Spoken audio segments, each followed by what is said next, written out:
Hello, my friends. I'm at my local park and I'm taking a moment to catalogue and document my thoughts, and I thought I'd share them with you. Yesterday in Ireland there was a health conference where eminent doctors flew over and gave presentations, and because of the nature of things they had to keep the location secret, and it was by invitation only. Whereas I was a little upset not knowing and not receiving invitation, I let that go, purely because the event itself is so important and needed to take place, and I was delighted that they have put Ireland on the map. And I took my children to the beach yesterday, and it was a stunning day, and I could not have done that if I had been stuck inside a hotel somewhere listening to talks. However, after lunch I put on the live stream and I watched it until the very end. So my poor girls had to put up with the car trip home with these doctors giving presentations about how they'd been basically excommunicated for wanting to stand by their truth. And I thought it's good for my girls to hear it, but of course the girls just listened to their own things on their own phones and fell asleep. Anyway, I'm doing this for them and they don't need to know. All they need is to have the world there ready for them when they're older. But listening to some of these horrendous stories, and I got angry. I was thinking, if I was in that room, I'd be fuming, I'd be kicking, I'd be screaming, I'd be too loud to be contained in the audience, so maybe it was just as well I wasn't there. But towards the end of the afternoon, towards the end of the evening, when Robert Malone was presenting his, it's not a doctrine, but his basically how to behave, how people should behave, and I'm with him all the way on this. And after Tess Lowry presented about the World Council for Health and how Ireland is now an official member of that, and all of these new groups and all of these new ways of thinking that aren't new, but that have never been solidified, have never been written down, have never had people pledge allegiance to them. Okay, the Hippocratic Oath has fallen by the wayside. We need a new everything, you know, this new earth thing. And instead of getting devastatingly upset at the end of this day of talks of pain, of how old people in nursing homes were deliberately harmed, of vaccine injury, of all of this, I thought to myself, do you know what? There's something good has come out of all of this. We're talking. Now, okay, we cannot talk on the mainstream, but we're talking. We're finding ways to talk off the mainstream, and the mainstream has been the issue. It has. So what's happening is that we're making new things, and this is what's been in the astrology, this is what's been in the tarot cards, this is what, you know, the blasted tower, everything comes down and there's pain and there's destruction and there's devastation. But I'm seeing the rebuilding happening at the same time, because people are resilient and there are good people out there who care. And those are my thoughts, and that's what I'm holding on to. I was at a Lion's Gate webinar meditation last night.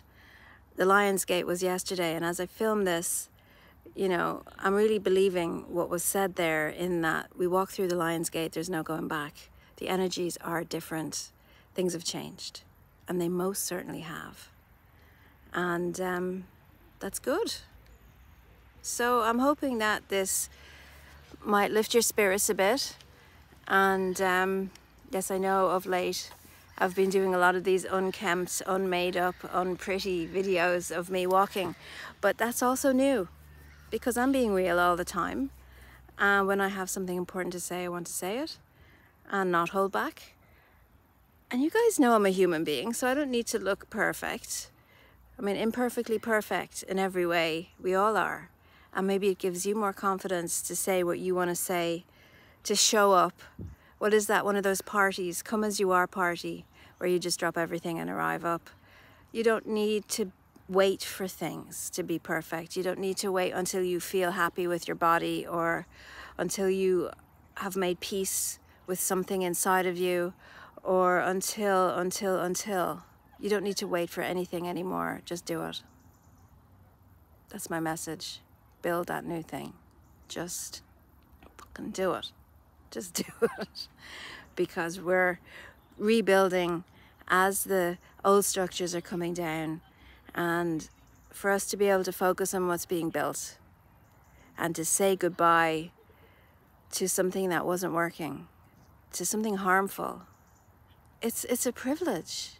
So when I look at my children in the car falling asleep, I don't feel the need to wake them up and make them listen to pain, because that's what it is. It's pain of sharing of how the systems didn't support people. We need to support ourselves, people. We can't be giving ourselves away to systems. That's the whole disempowerment. That's the whole enslavement. You know, if you were to look at people who weren't awake and they're like, what the hell are you talking about being enslaved? What are you know, it's a mentality. You can see things one way or the other. So let's see things as we walk through this gate, as we step into these new energies. And my God, are they powerful and beautiful and high frequency energies.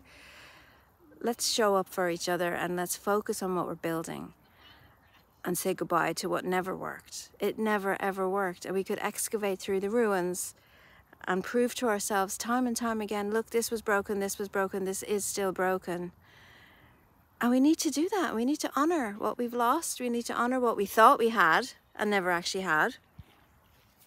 But then we can come together and create something amazing that respects everybody. And just before I finish this video, I told you I was at the beach yesterday. Well, as you can see from the video, it's a stunningly sunny day here in Ireland, and the beach yesterday could be a beach anywhere in the world that gets stunning sunshine. And when I closed my eyes, I could hear Spanish and what I thought could be Russian, but probably Polish or Ukrainian, considering. And I also heard Japanese, and I'm thinking even that is changing too, our ideas of what our countries are. And then I was in a conversation on Twitter where somebody was saying, you know, they're a person of color and they're living in Ireland and they're Irish and that citizenship doesn't matter. And it was very enlightening, because I said spiritual heritage is important. And if the land of Ireland accepts you as one of her own, then you are. End of story. You know, the old system is the citizenship and the administration and the documentation and the legality. And for me, if the land of Ireland wants you to be here and you connect to her and you ask her permission to be here, then you fucking deserve to be here. Because she's allowed it to live in right relationship with the land. If those borders that we hold so dear between our countries fall away, then, you know, imagine all the people. Perhaps that's what we need. You know, I'm not all for purification of race. What I'm all for is purification of heart and soul. And when there's a good person standing in front of you, then it is a pleasure to be beside them. And that's what we need to be looking for now. It's not about immigrants. It's not about division. It's about the pureness of heart, the intention of the soul, of the spirit. And if we could all think that way too, then I would be very happy to have my children growing up and starting to take notice in all of these amazing things that we're creating for them now, so that they're there when they need them. So that's my thoughts. Let me know what you think, and I'll talk to you again soon.